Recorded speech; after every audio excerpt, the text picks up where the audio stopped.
Chitra channel அனைவருக்கும் வணக்கம். இந்த சேனலுக்கு ஃபஸ்ட் டைம் அப்படின்னா மறக்காமல் சப்ஸ்கிரைப் பண்ணிட்டு பக்கத்தில் இருக்க பெல் ஐக்கனை ப்ரெஸ் பண்ணிக்கோங்க. அப்போ தான் நான் போகிற வீடியோஸ் எல்லாமே உங்களுக்கு அலர்ட்டாக வரும். இது முழுக்க முழுக்க ஆன்மீக தகவல்களை தழுவி வர சேனல்கள். நம்ம சேனலில் நிறைய கோவில்களை பற்றி பார்த்துட்டு வரோம். அந்த வகையில் இன்றைக்கும் ஒரு அற்புதமான கோவில். பொதுவாக பார்த்தீங்கன்னாக்கா சிவன் கோவில் எல்லாமே இயற்கை சூழலில் அமைஞ்சிருக்கிறதாக பெரும்பாலாக கோவில் இருக்கும். ரொம்ப பழமை வாய்ந்த கோவில், அற்புதமான கோவில், அரிய கோவில்லாம் பார்த்தீங்கன்னா இந்த மலை மேலே இயற்கை சூழ்ந்ததில் அமைஞ்சிருக்கும். அப்பேற்பட்ட ஒரு கோவிலை இன்றைக்கி நம்ம வீடியோவில் பார்க்க போகிறோம். இந்த கோவிலில் பார்த்தீங்கன்னாக்க ரொம்ப ரொம்ப பழமை வாய்ந்த ஆலயம் அப்படின்னு சொல்லலாம். அது மட்டும் இல்லாமல் இந்த கோவிலில் போய் வழிபட்டாக்க நீண்ட ஆயுள் நமக்கு கிடைக்கும் அப்படின்னு சொல்கிறாங்க. ரொம்ப ரொம்ப அற்புதமான ஒரு ஆலயம். வாங்க பதிவுக்குள்ளே போகலாம். இந்த கோவில் ஆனால் தமிழ்நாட்டில் இல்லைங்க. இந்த கோவில் பார்த்திங்கன்னா உத்தரகாண்ட் அப்படிங்கிற இடத்துல ஒரு குகையில், அதுவும் பாதாளத்தில் அமைஞ்சிருக்கிற ஒரு கோவில்னு சொல்கிறாங்க. இதை பற்றி நம்ம டீட்டெயில்டாக நம்ம பார்க்கலாம். பெருமான் ஆதியும் அந்தமும் இல்லாமல் இருக்கிறதுனால தான் நிறைய சித்தர்கள் சிவனை வழிபடுறாங்க. அதுவும் குகையிலையும் மலையிலையும் இருந்து வழிபடுறாங்க.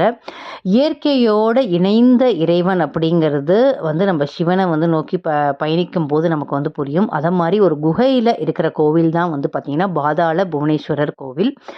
ரொம்ப ரொம்ப மகிமை வாய்ந்த கோவிலுங்க இது. இது பார்த்திங்கன்னா உத்தரகாண்ட் மாநிலத்தில் அமைஞ்சிருக்கிற ஒரு கோவில். இது உத்தரகாண்ட் மாநிலத்தில் பித்தோராகர் அப்படிங்கிற ஒரு மாவட்டத்தில் குமாவூன் அப்படிங்கிற ஒரு பகுதியில் ரொம்ப ரொம்ப உயர்ந்த மலையில் சுற்றிலும் பார்த்திங்கனாக்கா பச்சை பசுமையாக இருக்கும். அதுக்கு நடுவில் பார்த்திங்கன்னா நதி பாஞ்சு ஓடும். அடர்ந்த மரங்கள் நிறைஞ்ச ஒரு இயற்கை சூழலில் அமைஞ்சிருக்கிற ஒரு பழமை வாய்ந்த கோவில் பாதாள புவனேஸ்வரர் கோவில். இது பார்த்திங்கனாக்கா ஒரு சுண்ணாம்பு குகை அப்படின்னு சொல்கிறாங்க. இந்த குகை கிட்டத்தட்ட பார்த்திங்கன்னா 100 அடி ஆழத்தில் இருக்கும். 106 அடி நீளம் கொண்டதாக இது அமைஞ்சிருக்கு. இந்த குகையில் சிவபெருமானோட 30 முக்கோடி தேவர்களும் அமர்ந்து அருள்பாலிப்பதாக ஒரு ஐதீகம் இன்னைக்கும் இருந்துகிட்ருக்கு.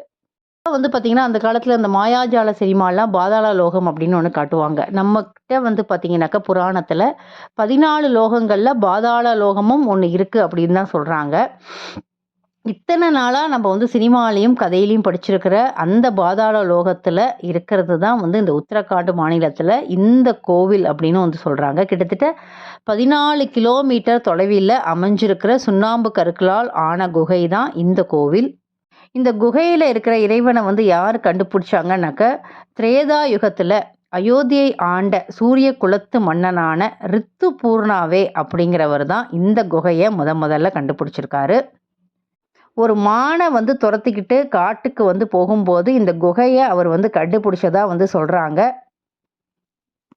இந்த குகையில் மானை துரத்திட்டு போகும்போது ஆதிசேஷனை அவர் பார்க்குறாரு. ஆதிசேஷனும் அந்த அரசருக்கு இந்த பாதாள லோகத்தை சுற்றி காட்டுறேன் அப்படின்னு சொல்லி ஒப்புக்கிட்டு அப்படியே அவர் பாதாள லோகத்தை சுற்றி பார்த்து முடிப்பதற்குள் 6 மாதம் ஆயிடுதான். பிறகு அவரை வழி அனுப்பும் போது ஆதிசேஷன் இங்கு பார்த்த விஷயங்கள் யாரிடமும் சொல்லக்கூடாது அப்படின்னு எச்சரித்து அனுப்பி வைக்கிறாரு. இருப்பினும் இந்த ரித்துபூர்ணா அப்படிங்கிறவர் நடந்த விஷயங்களை ஒன்று விடாமல் அவரோட மனைவியிட்ட கூற அதன் விளைவாக இறந்தும் போயிடுறாராம்.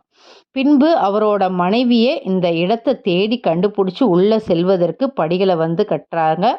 அவராலும் வெகு தூரம் போக முடியாததுனால பாதியிலேயே விட்டுட்டு போயிடுறாங்களாம். பாதாள புவனேஸ்வர் கோவில் அப்படிங்கிற இந்த கோவில் பார்த்திங்கன்னா மீண்டும் துவாபார யுகத்தில் பாண்டவர்கள் கைலாயம் செல்வதற்கு இந்த வழியை கண்டுபிடிச்சி வராங்க. அதன் பிறகு கலியுகத்தில் ஆதிசங்கரர் இந்த கோயிலை கண்டுபிடிச்சதா சொல்கிறாங்க. அன்னிலேருந்து இன்னி வரைக்கும் இந்த கோயிலில் மக்கள் பார்வைக்கு திறந்து வைக்கப்பட்டிருக்கு. கோவிலில் பார்த்தீங்கன்னாக்கா ஆதிசங்கரர் இங்கே லிங்கத்துக்கு செப்பிலான காப்பு வச்சு பூஜை செஞ்சதாக சொல்கிறாங்க. இந்த குகைக்கு 4 கதவுகள் இருந்ததாகவும் அதில் 2 கடந்த யுகத்தில் மூடப்பட்டு விட்டதாகவும் சொல்லப்படுது. குறுகலாக இருக்குங்க இதோட கோவில். குறுகலான குகையோட வாசல் வழியாக ஒவ்வொருவராக தவழ்ந்த பக்கவாட்டில் உள்ள கம்பியை பிடிச்சிட்டு சுமார் கிட்டத்தட்ட 80 படிகள் இறங்கணும்னு சொல்கிறாங்க. வயதானவங்களோ இல்லை குழந்தைகளோ சக்கரை நோய் உள்ளவங்களோ ரத்த கொதிப்பு உள்ளவங்களோ இந்த கோவிலில் அனுமதி கிடையாது. குகையில் ஆக்சிஜன் குறைவாக இருக்கும் அப்படின்னு சொல்கிறதுனால மூச்சு திணறல் வரத்துக்கு வாய்ப்பு இருக்கு. படியை விட்டு இறங்கினோடனே சுவாசத்திற்காக ஆக்சிஜன் சிலிண்டருடன் உபகரணங்களும் வச்சுருக்காங்க. எல்லாரும் ஆக்சிஜனை எடுத்துக்கொண்டு தான் குகைக்குள் சென்று பார்க்கவும் முடியும் அப்படின்னு சொல்கிறாங்க. கோயிலில் வந்து பார்த்தீங்கன்னாக்கா ஒரு போர்டு இருக்குது. பூமியை விட பல கோடி வருடம் பழமையான இடத்திற்கு நீங்கள் வந்து போகிறீங்க, அதனால் கவனம் தேவை அப்படிங்கிற ஒரு பலகை வந்து வச்சிருக்கு. அதை பார்க்குறவங்களுக்குலாம் மெய் சிலுக்குது அப்படின்னு வந்து சொல்கிறாங்க. பல பேர் இந்த கோவில் உள்ள போகணும்னு ஆசைப்பட்டு போய் பாதியிலேயே பார்த்து பயந்து போய் தான் திரும்பி வராங்க. அவ்வளோ சீக்கிரம் இந்த கோயிலுக்குள்ளே போக முடியாதுங்க. சிவபெருமானே யாரை வந்து பார்க்கணும் அப்படின்னு வந்து அழைக்கிறாரோ அவர்களால் மட்டும்தான் போக முடியும் அப்படின்னு வந்து சொல்கிறாங்க. இந்த குகைக்குள்ளே உள்ள எல்லா வடிவங்களும் இயற்கையாகவே வந்து இருக்குது. குகைக்குள்ளே சென்றதும் முதல்ல காணக்கூடியது ஆதிசேஷனோட உருவம் தான். இந்த பூமியை வந்து தலையால் தாங்கி பிடித்திருப்பது போல இருப்பது ஆச்சரியமாக வந்து இருக்கும் அப்படின்னு சொல்கிறாங்க. அதை விட பெரிய ஆச்சரியம்னா பற்கள் முதல் பாம்பிற்கு இருக்கிற விஷப்பை கூட இந்த ஆதிசேஷனோட அழகாக வந்து வடிவமைச்சிருக்கு. உள்ளே போக போக பாம்போட முதுகெலும்பு போல அமைப்புகளும் வந்து அமைஞ்சிருக்கு. பாதாள புவனேஸ்வரர் கோவில் அங்கே இருக்கிற மிகவும் குறுகிய குகை வந்து பார்த்தீங்கன்னா சேஷாவதி குகை அப்படின்னு வந்து சொல்கிறாங்க. குகையில் இச்சாதாரி நாகங்கள் வசிக்கிறதுக்கான வாய்ப்பு நிறையா இருக்குன்னு வந்து சொல்கிறாங்க. இந்த குகையில் இருக்கிற ஒவ்வொரு விஷயமும் கந்த புராணத்தில் குறிப்பிட்டப்பட்டது அப்படின்னு சொல்கிறாங்க. 1000 கால்களை கொண்ட இந்திரனோட ஐராவத யானை வந்து இந்த கால்களை வந்து தரிசிக்கலாம் அப்படின்னு வந்து சொல்கிறாங்க.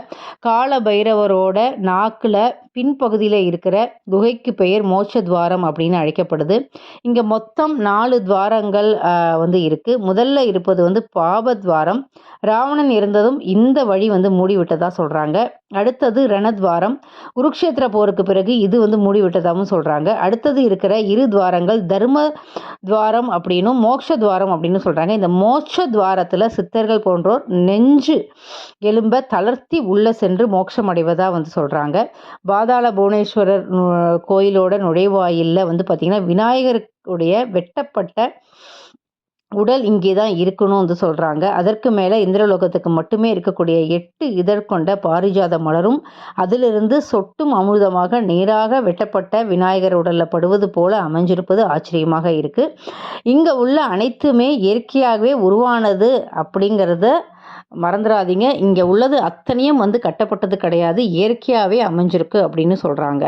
ஆதிசங்கரர் வழிபட்ட சிவலிங்கத்தை இங்கே வந்து பார்க்க முடியும். ஆனால் அந்த சிவலிங்கத்தோட வீசும் ஒளியை வந்து மனிதர்களாக தாங்கி கொள்ள முடியாது அப்படிங்கிறதுனால செப்பு தகடு வச்சு மூடியிருக்கார் அப்படின்னு வந்து சொல்கிறாங்க. இந்த குகைக்குள் வர்றது வந்து அவ்வளோ சிரமப்பட்டு உள்ளே வரணும். எவ்வளோ சிரமப்பட்டு உள்ளே வராங்களோ அதை விட அதிகமாக சிரமப்பட்டு மேலே ஏற வந்து வேண்டியிருக்கும். அவ்வளோ சீக்கிரம் யாராலையும் வந்து போக முடியாது. ஆனாலும் பல்லாயிரம் மக்கள் இந்த குகைக்கு வந்து சிவனை வந்து தரிசிக்கிறாங்க அப்படின்னு சொல்கிறாங்க. இங்கே வந்து பார்த்திங்கனாக்க சிவன் பக்கத்தில் பக்தர்களை உட்கார வச்சு பூஜை பண்ணுறாங்க. இந்த லிங்கங்களுக்கு மேலே வந்து பார்த்திங்கன்னா நீர் வந்து கொட்டிக்கிட்டே இருக்கிறது வந்து ரொம்ப விசேஷமானதாக வந்து இருக்குது. அது மட்டும் இல்லைங்க, பக்கத்திலே வந்து பார்த்திங்கனாக்க சிவபெருமான் வந்து பிரம்மாண்டமாக ஜடாமுடியுடன் வந்து காட்சி தரா மாதிரி ஒரு இதுவும் வந்து இருக்குது. அதே மாதிரி சிவனும் பார்வதியும் சொக்கட்டான் ஆடுற காட்சி வந்து காண்போரை மெய்சில் இருக்க வந்து வைக்குது. கோவிலில் உள்ள புவனேஸ்வரை மனமுருகி வேண்டிக்கிட்டாக்க நினைச்சது அத்தனையும் நடக்கும் அப்படின்னு சொல்கிறாங்க. நீண்ட ஆயுள் வேணும், குறையாத செல்வம் வேணும் அப்படின்னு நம்புகிறவங்க இங்கே வந்து சிவனை வழிபடுவது மூலமாக கிடைக்கும் அப்படின்னு நம்புகிறாங்க. இந்த குகையில் கோவில் வந்து பார்த்திங்கன்னா இந்திய தொல்பொருள் ஆய்வு மையத்தால் வந்து பாதுகாக்கப்படுது. இந்த கோவிலுக்கு போகிறோம்னு நினைக்கிறவங்க எத்தனை பேருமே வந்து தேவலோகத்துக்கு போன உணர்வை வந்து தருது அப்படின்னு வந்து சொல்கிறாங்க. திரும்பவும் நான் வந்து அட்ரஸ்ஸு எப்படி இருக்குது, அந்த அமைவிடம் எப்படி இருக்குது அப்படிங்கிறதையும் நான் சொல்கிறேன். பாதாள புவனேஸ்வரர் கோயில் டெல்லியிலிருந்து 506 கிலோமீட்டர் தூரத்தில் அமைஞ்சிருக்கு. இந்த கோவிலுக்கு அருகே ரயில் நிலையம் வந்து இருக்குது. 154 கிலோமீட்டர் தொலைவில் உள்ள தனக்பூர் வந்து பக்கத்துலேயே வந்து இருக்குது. 154 கிலோமீட்டர் நீங்கள் போனால் தனக்பூர் அப்படிங்கிற ஒரு ரயில்வே ஸ்டேஷன் வரும். பாதாள புவனேஸ்வரர் கோவிலில் வந்து பார்த்தீங்கன்னாக்க கங்கோலி ஹாட் அப்படிங்கிற இடத்துலேருந்து 14 கிலோமீட்டர் தொலைவில் வந்து அமைஞ்சிருக்கு. இங்கே வந்து பார்த்திங்கன்னா சனி பிரதோஷம் ரொம்ப விசேஷமாக வந்து வழிபடுறாங்க. அன்னைக்கு வந்து பார்த்திங்கன்னா நந்தி வழிபாட்டில் கடந்து கொண்டு பிரார்த்தனை செஞ்சாக்க மரணம் அடைஞ்ச மூதாதையர்களுக்கு சிவபெருமான் சாந்தி அளிப்பதாக வந்து கூறுறாங்க. ரொம்ப ரொம்ப அற்புதமான கோயில். அவ்வளோ சீக்கிரம் யாராலையும் வந்து போக முடியாது. ஆக்சிஜன் சிலிண்டர் இருந்தால் தான் போக முடியும். எவ்வளோக்கு எவ்வளோ கீழே இறங்கி போகிறோமோ அவ்வளோக்கு எவ்வளோ கஷ்டப்பட்டு தான் மேலே வரணும்னு சொல்கிறாங்க. ஆனால் அற்புதமான கோவில், நிறைய பக்தர்கள் வந்து வராங்க. நீங்களும் உங்களுக்கும் வாழ்க்கையில் இது மாதிரி ஒரு சிவன் கோவிலில் இயற்கையோடு சூழ்ந்திருக்கிற போகவே முடியாத சிவன் கோயிலுக்கு போகணும்னு ஆசைப்பட்டால் இந்த கோயில் கண்டிப்பாக உங்களுக்கு மன நிம்மதியை தரது மட்டுமல்லாமல் நீங்கள் கேட்ட அத்தனையும் வந்து உங்களுக்கு நிச்சயமாக சிவபெருமான் அருளால் வந்து கிடைக்கும். இந்த பதிவு உங்களுக்கு நிச்சயம் பிடிச்சிருக்கும் அப்படின்ட்டு நம்புறேன். வேற ஒரு பதிவில் உங்களுக்கு சந்திக்கிறேன். நன்றி, வணக்கம்.